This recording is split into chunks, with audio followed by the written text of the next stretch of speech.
नमस्कार दोस्तों, स्वागत है आपका सीपी स्मार्ट क्लासेस में। दोस्तों, आज के इस वीडियो में लेखपाल भर्ती के बारे में बात करेंगे।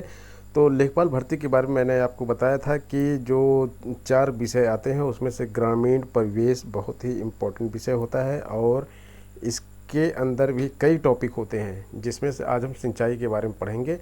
तो सिंचाई के प्रकार कौन से हैं, माध्यम कौन से हैं, स्रोत कौन से हैं और नवीनतम प्रौद्योगिकी कौन सी यूज की जाती है सिंचाई में। तो दोस्तों, ये वीडियो जो है लेखपाल भर्ती के लिए तो इम्पॉर्टेंट है ही, लेखपाल के साथ साथ आईएएस, पीसीएस और यूपी ट्रिपल एस की जो परीक्षाएं आती हैं उनके लिए भी यह वीडियो इम्पॉर्टेंट है। तो शुरू करते हैं वीडियो। दोस्तों, सबसे पहले देख लेते हैं लेखपाल भर्ती में ग्रामीण परिवेश में क्या क्या आपको पढ़ना है। तो ये भूमि पैमाइश ये मैं पढ़ा चुका हूँ, ग्रामीण विकास कार्यक्रम में पढ़ा चुका हूँ, पंचायती राज व्यवस्था में पढ़ा चुका हूँ। ये 3 के वीडियो आपको यहाँ पे मिल जाएंगे डिस्क्रिप्शन बॉक्स में।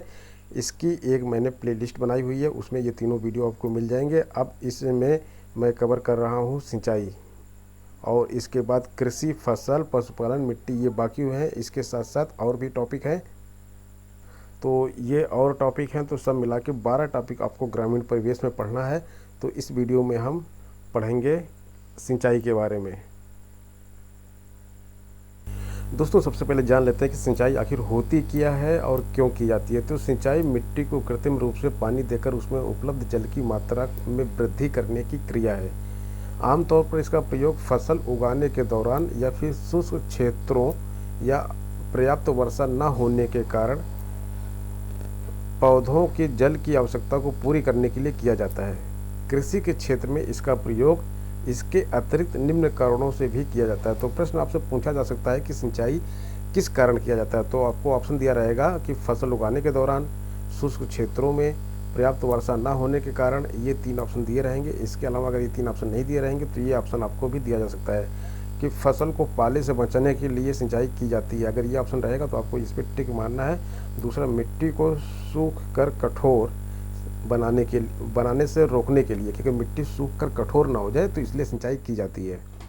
और धान के खेतों में खरपतवार की वृद्धि पर लगाम लगाने के लिए, जो धान की खेती की जाती है तो उसमें खरपतवार बहुत तेज़ी से उगते हैं, तो उसमें वृद्धि ना होने पाए खरपतवार की, तो इसलिए सिंचाई कर दी जाती है। तो खरपतवार जो है उसमें नष्ट हो जाते हैं, उसकी वृद्धि नहीं हो पाती है, उग नहीं पाते हैं। तो जैसा कि कोई कठोर मिट्टी है मान लीजिए खेत की, और वहाँ पर बुआई करनी है, तो कठोर मिट्टी को गिन्नम किया जाता है और उसमें जुताई की जाती है उसके बाद। तो ये तो हो गई सिंचाई करते क्यों है, आवश्यकता क्यों पड़ती है। तो एक प्रश्न आपका इससे बन सकता है कि सिंचाई की आवश्यकता क्यों पड़ती है। अब आगे बात करते हैं। तो आगे देखिए, इसमें लिखा हुआ है कि जो कृषि अपनी जल आवश्यकताओं के लिए पूरी तरह वर्षा पर निर्भर करती है उसे वर्षा आधारित कृषि कहते हैं। मतलब वहाँ पे सिंचाई का साधन नहीं होता है, और अगर पानी बरसेगा तो कृषि होगी, फसल उगेगी और फसल में वृद्धि होगी, अन्यथा नहीं होगी। सिंचाई का अध्ययन अक्सर जल निकासी, जो पानी की प्राकृतिक कृत्रिम रूप से किसी क्षेत्र के बाह्य सतह, उपकृष्ट यानी कि उप सतह से हटाने को कहते हैं, के साथ किया जाता है। दोस्तों, सिंचाई कार्यक्रम से लाभान्वित क्षेत्रों का वर्गीकरण किस प्रकार से किया जा सकता है उसके बारे में देख लीजिए। तो सिंचाई कार्यक्रम से लाभान्वित जो क्षेत्र होते हैं उनको 3 प्रकार से वर्गीकृत किया जाता है: प्रमुख सिंचाई, मध्यम सिंचाई और निम्न सिंचाई। इससे बहुत अच्छे क्वेश्चन बनते हैं। तो प्रमुख सिंचाई खेती योग्य नियंत्रित भूमि, सीसीए जो होता है, जब लगभग 1000 हेक्टेयर हो तो उसको बोलेंगे प्रमुख सिंचाई क्षेत्र। मध्यम सिंचाई क्षेत्र कब बोलेंगे, जब खेती योग्य नियंत्रित भूमि जो है 2000 हेक्टेयर से लेकर 10,000 हेक्टेयर के बीच में होगी। और निम्न सिंचाई क्षेत्र कब बोलेंगे, जब नियंत्रित भूमि 2000 हेक्टेयर से ज़्यादा ना हो। तो दोस्तों, इसमें जो प्रश्न बनेंगे वो इस तरह से प्रश्न बन सकता है कि प्रमुख सिंचाई क्षेत्र के लिए कितने हेक्टेयर की भूमि होनी चाहिए। तो ऑप्शन में आपको दिया रहेगा जैसे 10,000 हेक्टेयर से ज़्यादा, या फिर 9,000 हेक्टेयर से ज़्यादा, 7,000 हेक्टेयर से ज़्यादा, इस तरह से ऑप्शन दिया रहेगा। तो आपको 10,000 हेक्टेयर से ज़्यादा पर टिक मारना है, यही आपका आंसर सही होगा। मध्यम सिंचाई के लिए कितने हेक्टेयर से कितने हेक्टेयर के बीच में ज़मीन होनी चाहिए, तो इसमें आपको लगाना होगा कि 2000 हेक्टेयर से ज़्यादा और 10,000 हेक्टेयर से कम होगा तो मध्यम सिंचाई में आएगा, और 2000 हेक्टेयर से ज़्यादा नहीं होगा तो निम्न सिंचाई में आएगा। तो इस तरह के प्रश्न आपके 3-4 तरह के प्रश्न इससे बनेंगे और वर्गीकरण किस किस तरह से किया जा सकता है ये भी आपसे पूछा जाएगा। तो दोस्तों इस बारे में और जानकारी ले लेते हैं। प्रमुख सिंचाई और मध्यम सिंचाई का कार्य आमतौर से धरातलीय जल, धरातल के ऊपर जो जल होता है उसको धरातलीय जल बोलते हैं, जैसे कि नदियाँ की सहायता से संभव होता है। तो ये जो 2 बड़े क्षेत्र हैं इन पर सिंचाई कैसे की जाती है? धरातलीय जल यानी कि नदियों के थ्रू इस पर सिंचाई की जाती है। और इसके बाद ये जो निम्न सिंचाई वाला एरिया आता है यहाँ पर, इसकी सिंचाई कैसे की जाती है? भूमिगत जल जो होता है, यहाँ पर देखिए लिखा हुआ है भूमिगत जल जो होता है उससे इसकी सिंचाई की जाती है। भूमिगत जल को कैसे बाहर निकालते हैं? उसको ट्यूबवेल या बोरिंग से बाहर निकालते हैं। आप लोग जानते होंगे बोरिंग कराई जाती है, बोरिंग से पानी निकाला जाता है या फिर ट्यूबवेल करा के पानी निकाला जाता है। हम लोग घरों में भी समरसेबल से पानी निकालते हैं, नल से पानी निकालते हैं, तो ये सब ट्यूबवेल और बोरिंग के ही एक रूप है। नल से पानी कैसे निकलता है?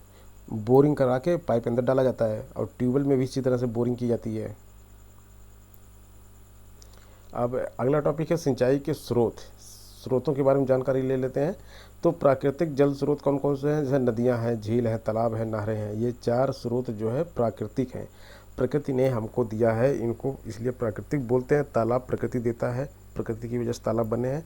और आर्टिफिशियल तालाब भी बनाए जाते हैं इस समय वर्षा के जल को रोकने के लिए, जिससे उसका प्रयोग सिंचाई में किया जा सके।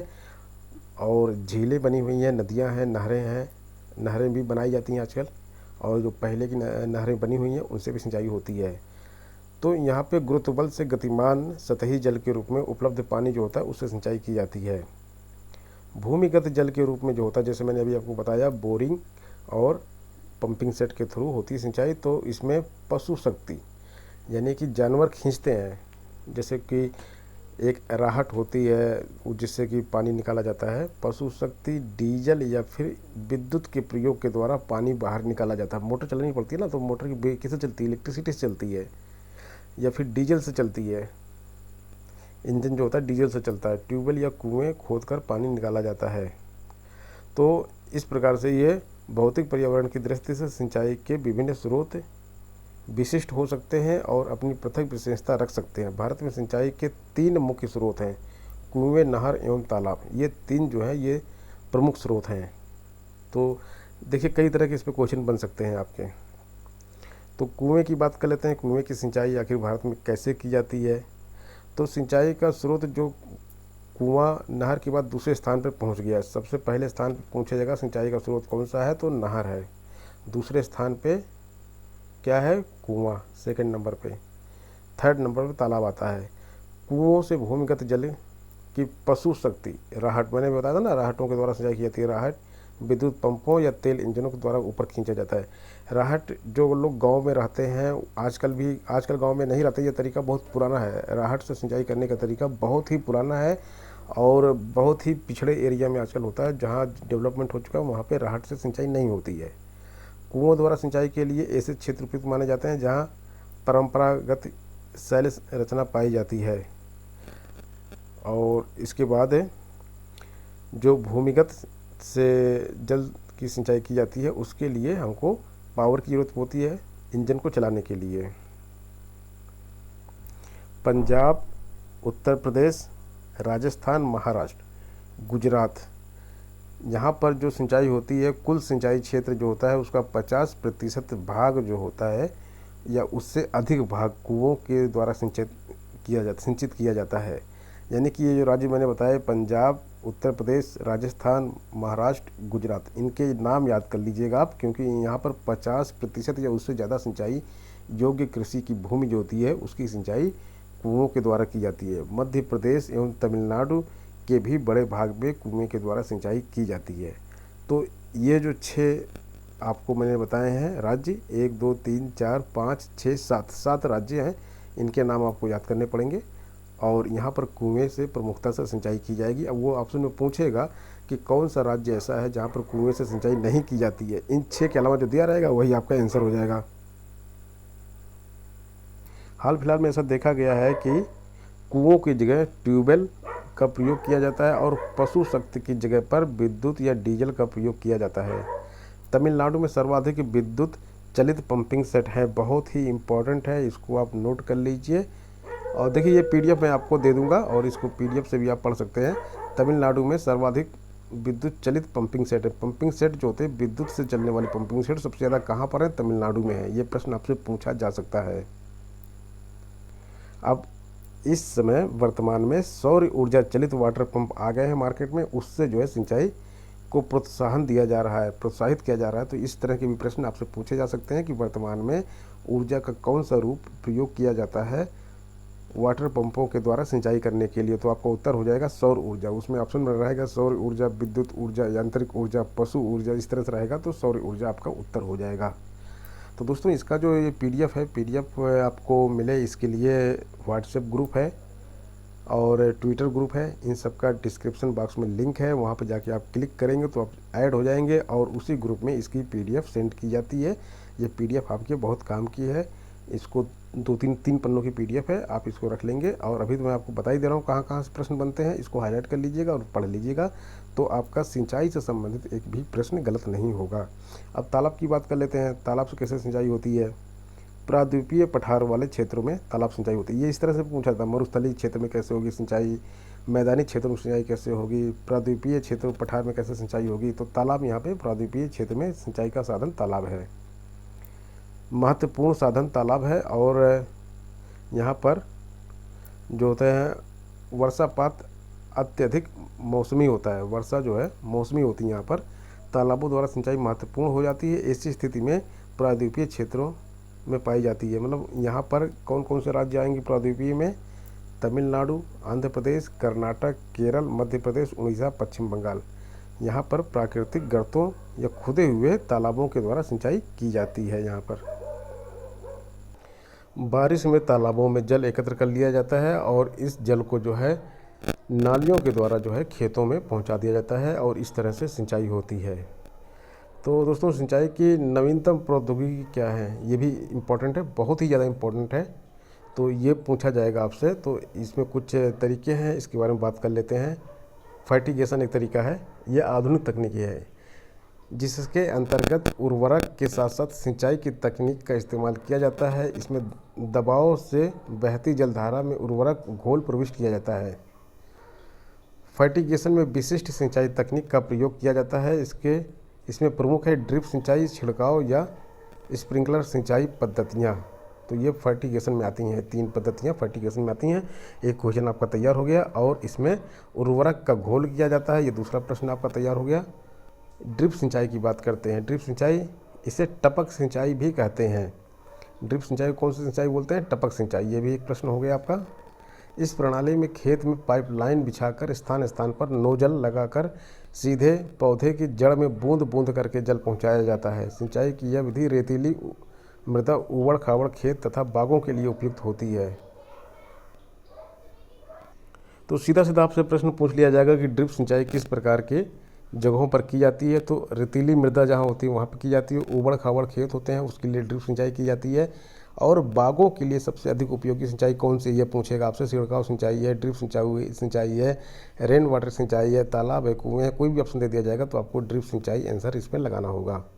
अब छिड़काव सिंचाई की बात करते हैं। पाइपलाइन द्वारा पौधों को फव्वारों के रूप में छिड़काव किया जाता है। और ये किस प्रकार की फसल के लिए छिड़काव सिंचाई की जाती है? तो इसमें आएगा कपास, मूंगफली, तंबाकू। ये फसल जो होती है यहाँ पे छिड़काव कैसे किया जाता है? छिड़काव सिंचाई के माध्यम से इसमें सिंचाई की जाती है। अब क्वेश्चन आपसे पूछ लेता है कि जैसे मान लीजिए कि मूंगफली के खेत में सिंचाई कैसे की जाती है। ऑप्शन दिया ड्रिप सिंचाई, छिड़काव सिंचाई, रेन वाटर हार्वेस्टिंग या फिर कोई और एक ऑप्शन दे दिया तो आपका आंसर छिड़काव हो जाएगा। छिड़काव के लिए कौन सी फसल है? याद रखिएगा कपास, मूंगफली, तंबाकू, 3 फसलें हैं जहाँ पर छिड़काव सिंचाई की जाती है। रेगिस्तानी क्षेत्रों के लिए ये विधि उपयुक्त है। रेगिस्तान में जानते हैं आप पानी नहीं होता वहाँ पे, तो ये छिड़काव सिंचाई से पानी की बचत होती है। 70% तक जल की इसमें बचत की जाती है। एक प्रश्न ये भी हो गया आपका कि छिड़काव सिंचाई से कितने प्रतिशत तक की जल की बचत की जा सकती है? 40%, 30%, 20%, 70%। 70% आपका सही उत्तर हो जाएगा। जिस तरह के ऑप्शन आपको दिए जाएंगे उसमें से आपको 70% याद रखना पड़ेगा, तभी आप उसको कर पाएंगे। रेन वाटर हार्वेस्टिंग, इसके बारे में, वर्षा के जल को एकत्र करके सिंचाई के लिए इस्तेमाल किया जाता है। इसी प्रकार ऐसे जल को बोरिंग द्वारा भूमि के अंदर जाने दिया जाता है ताकि भूमिगत जल का स्तर ऊपर की ओर बना रहे। जो बारिश हुई तो बारिश के पानी को जो है बोरिंग के माध्यम से नीचे जाने दिया जाता है ज़मीन के अंदर। ये ज़मीन है, ये ऊपर खेत है, ये नीचे का इसका जो एरिया है यहाँ पर पानी जाने दिया जाता है, जिससे मतलब ज़मीन में पानी का स्तर बना रहे। तो जब हमको सिंचाई की ज़रूरत हो तो हम यहाँ से पंपिंग सेट के माध्यम से सिंचाई पानी लेके बाहर सिंचाई कर लें, तो इसको रेन वाटर हार्वेस्टिंग बोलते हैं। आजकल घर की छतों पर भी वाटर हार्वेस्टिंग बनाई जाती है, और जिससे भूमि के अंदर जल का लेवल जो है ज़्यादा नीचे ना जाने पाए, तो वर्षा के जल को व्यर्थ नहीं किया जाता है और इसको वापस भूमि के अंदर डाला जाता है। जैसे हम लोग वाटर हार्वेस्टिंग बनाते हैं ना छत के ऊपर, बड़ी बड़ी बिल्डिंगों में और छत के ऊपर बनाया जाता है, तो ये रिचार्ज किया जाता है, ज़मीन के अंदर पानी को रिचार्ज करके पहुंचा दिया जाता है। तो एक ये तरीका हो गया रेन वाटर हार्वेस्टिंग के माध्यम से सिंचाई करने का। आखिरी तरीका है वाटर शेड प्रबंधन। वाटर शेड के माध्यम से जो है जो सिंचाई की जाती है, तो यह परिस्थितिकी के अनुरूप लघु स्तरीय प्रादेशिक विकास की नीति है, जिसके केंद्र में स्थानीय जल व भूमि संसाधन है। स्थानीय जल और भूमि संसाधन के माध्यम से यहाँ पे सिंचाई की जाती है, और इस प्रकार वाटर शेड प्रबंध पद्धति के अंतर्गत कृषि विकास, मृदा संरक्षण के साथ साथ पर्यावरण संरक्षण के लक्ष्य को भी प्राप्त किया जाता है। तो एक आपसे क्वेश्चन पूछ सकता है कि वाटर शेड प्रबंधन के सिंचाई के माध्यम से कौन कौन से लक्ष्य प्राप्त किए जाते हैं। तो कृषि विकास पहला लक्ष्य हो गया, दूसरा मृदा संरक्षण, तीसरा हो गया पर्यावरण संरक्षण, चौथा ऑप्शन दे देगा उपरोक्त सभी। तो इस तरह का प्रश्न खैर पीसीएस लेवल में आएगा, आपके लेखपाल के लेवल में इस तरह का प्रश्न नहीं आएगा, लेकिन जानकारी रखनी आपके लिए बहुत ज़रूरी है। तो दोस्तों ये हो गया सिंचाई के बारे में सारी चीज़ें, और इसकी पीडीएफ मैंने आपको बताया है कि आपको मिल जाएगी। अगर आप उस ग्रुप में ज्वाइन कर लेते हैं तो आपको इसकी पीडीएफ वहाँ पे उपलब्ध करा दी जाएगी। और बाकी सारे क्वेश्चंस कैसे कैसे कहाँ से क्वेश्चन बनेंगे वो मैंने आपको बता ही दिया है। तो दोस्तों इस तरह के सारे टॉपिक को हम पूरा कवर करेंगे, और हर एक टॉपिक पर आपके लिए बढ़िया जानकारी लेके आएंगे, अच्छे अच्छे क्वेश्चंस लेके आएंगे, कहाँ से क्वेश्चन बनते हैं, कैसे क्वेश्चन उठाए जाते हैं।